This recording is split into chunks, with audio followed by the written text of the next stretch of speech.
আসলে কোন যাত্রা জগত চালিবনি কেতে বাপি পଣ୍ଡা ଯିବେ কেতে বাপি পଣ୍ଡা আসিবে এটা সিଏ কিଏ মতে রঙ্গ বলিয়া ପାଇଁ ଅଭିନୟ କରିବା ପାଇଁ ବନ୍ଦ କରିବା ପାଇଁ ମୁଁ କହିଲି କଳାକାରଙ୍କୁ ମୂଲ୍ୟା ଭାବୁଛନ୍ତି କି ଯାତ୍ରାପାଟି ମାଲିକ ପବିତ୍ର ପାତ୍ର ବର୍ଷ ବର୍ଷ ଧରି ପାଉଣା ନ ଦେଇ ଓଲଟି କ୍ୟାରିୟର ବର୍ବାଦ କରିଦେବାକୁ ଦେଉଛନ୍ତି ଚେତାବନୀ ଆପତ୍ତି କରିବାରୁ କ୍ଷମା ମାଗିବାକୁ ଦେଉଛନ୍ତି ଧମକ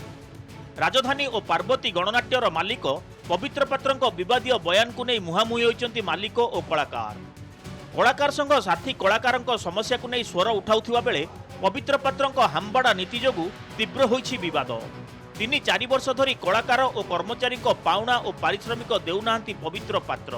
କଳାକାରଙ୍କୁ ହତାଦର କରି ଓଲଟି କ୍ଷମା ମାଗିବାକୁ ଧମକ ଦିଆଯାଉଛି ପବିତ୍ର ପାତ୍ର ଓ ତାଙ୍କ ମ୍ୟାନେଜରଙ୍କ ଧମକର ଜବାବ ଦେଇଛନ୍ତି ଯାତ୍ରା କଳାକାର ମହାସଂଘର ମୁଖ୍ୟ ଉପଦେଷ୍ଟା ବାପି ପଣ୍ଡା କଣ ପାଇଁ କ୍ଷମା ମାଗିବି କଳାକାରକୁ ଚ୍ୟାଲେଞ୍ଜ କରିବ ତମେ ଗୋଟେ କଳାକାରଟେ ତାର ସ୍ୱାଭିମାନର ସହିତ ତାର ଦକ୍ଷତାର ସହିତ ସେ କଳା ପରିବେଷଣ କରୁଥିବା ସମୟରେ ବର୍ତ୍ତମାନ ଯାତ୍ରା ଯେଉଁ ସମସ୍ୟା ଦେଖାଦେଇଛି ସେ ସମସ୍ୟାର ସମାଧାନ ବାଟ ନ ଖୋଜି ସେ ଆସନ୍ତି ଖୋଲା ଚ୍ୟାଲେଞ୍ଜ ଯେଉଁ ପେମେଣ୍ଟ ଦେଇନ ସେମାନଙ୍କର ପେମେଣ୍ଟ ଦେଇଦିଅନ୍ତୁ ପବିତ୍ର ବାବୁ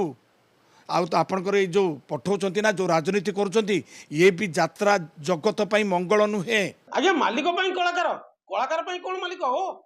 ମାଲିକ ଯାତ୍ରାପାଟି କଲେ ସେ କଳାକାର ଯିଏ ମାଲିକକୁ ସମ୍ମାନ ଦେଇ ଶିଖିନି ସିଏ କଳାକାର ଆଜ୍ଞା ସିଏ ନ ଆସିଲେ କଣ ଯାତ୍ରା ଜଗତ ଚାଲିବନି କେତେ ବାପି ପଣ୍ଡା ଯିବେ କେତେ ବାପି ପଣ୍ଡା ଆସିବେ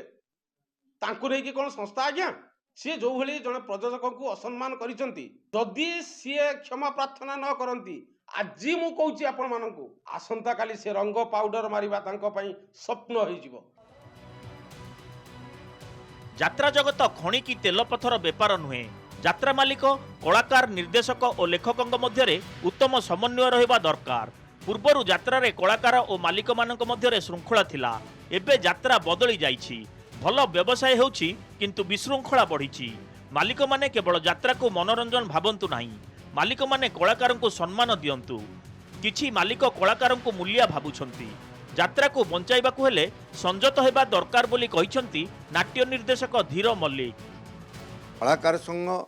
ମାଷ୍ଟର ସଂଘ ଏବଂ ମାଲିକ ସଂଘ ସେମାନଙ୍କ ଭିତରେ ସମନ୍ୱୟ ରହିବା ଦରକାର ସେମାନେ ଏକାଠି କାମ କରିବା ଦରକାର କଳାକାର ମାନେ ହେଲେ ସେମାନେ ହେଲେ କ'ଣ ସେମାନେ ହେଲେ ଟିକେ ଇମୋସନାଲ୍ ସେମାନେ ସ୍ରଷ୍ଟା ସେମାନେ ଗୁଣୀ ତେଣୁ ତାଙ୍କୁ ଟିକେ ଭଲ ଭାବରେ ବ୍ୟବହାର କଲେ ତେଣୁ ଭବିଷ୍ୟତରେ ଭଲ ନାଟକ ହେବ ଗୁରୁମାନେ ଭଲ ନିର୍ଦ୍ଦେଶନା ଦେବେ ଭଲ ନାଟକ ଆସିବ ତେଣୁ ଏ ତିନିଟା ସଂଘର ସମନ୍ୱୟ ରହିବା ଦରକାର ଗୋଟେ ମନୋରଞ୍ଜନ ଓଡ଼ିଶାର ଗୋଟେ ଲୋକକଳା ମନୋରଞ୍ଜନ ଏଇଠି ଦାସକାଠିଆ ପାଲା ଏସବୁ ଆସ୍ତେ ଆସ୍ତେ ମାନେ ବିପଦ ମୁଖରେ ବୁଡ଼ିଯିବା ପରିସ୍ଥିତିରେ ଗୋଟିଏ ମନୋରଞ୍ଜନ କାର୍ଯ୍ୟକ୍ରମ ଚାଲିଛି ହେଉଛି ଯାତ୍ରା ମାନେ ଲୋକଙ୍କର ଯାତ୍ରା ପ୍ରତି ଭଲ ପାଇବା ଏବେ ବଢ଼ିଛି ଯଦି ଏଇ ସବୁ ପାଇଁ ଟିକେ ଟିକେ ଗର୍ବ ଅହଙ୍କାର ପାଇଁ ଆମେ ବଡ଼ ସିଏ ବଡ଼ ଏସବୁ ଗର୍ବ ଅହଙ୍କାର ପାଇଁ ଗୋଟେ ଇଣ୍ଡଷ୍ଟ୍ରି ନଷ୍ଟ ହେଇଯିବ ଯେଉଁ ପ୍ରଯୋଜକ ମାନେ ଏବେ କହୁଛନ୍ତି ଆମେ ପାର୍ଟି କଲେ କଳାକାର କ'ଣ ଆପଣ ପାର୍ଟି କଲେ ମାନେ ଆପଣ ଏବେ କରିଥିବେ ପାର୍ଟି ବା ବହୁତ ଆଗରୁ ଚଳିକିରି ଆସିଛି କି ଗର୍ବ କି ଅହଙ୍କାର ତେଣୁ ମୁଁ ଚାହୁଁଛି ଯେ ଏ ସମସ୍ୟାର ସମାଧାନ ହେଇଯାଉ ନାଇଁ ଆଜ୍ଞା ସେଥିପାଇଁ ବହୁତ ଦୁଃଖିତ ଏବଂ ମର୍ମାହତ ଯେଉଁଥିପାଇଁ କେଉଁ ପ୍ରକାର କଥା କହିଲେ ସାରା ଓଡ଼ିଶାର ଦର୍ଶକ ବନ୍ଧୁ ଏବଂ ଅଗଣିତ ସମାଜର ଲୋକମାନେ ଗ୍ରହଣ କରିବେ ମୁଁ ସେଟା ଜାଣିପାରୁନି ତଥାପି ମୁଁ ଏତିକି କହିବି ଏ ବିବାଦର ଅନ୍ତ ଘଟିବା ଦରକାର ଆମେ କ'ଣ ଅର୍ଜୁନ ନା କର୍ଣ୍ଣ ଆମେ ଯୁଦ୍ଧ କ୍ଷେତ୍ରକୁ ଓହ୍ଲାଇବା ପ୍ରତିସ୍ପର୍ଦ୍ଧୀ ହେଇ ପରସ୍ପର ଆଲୋଚନା ସମାଲୋଚନା ଭିତରେ ରହିବା ଦରକାର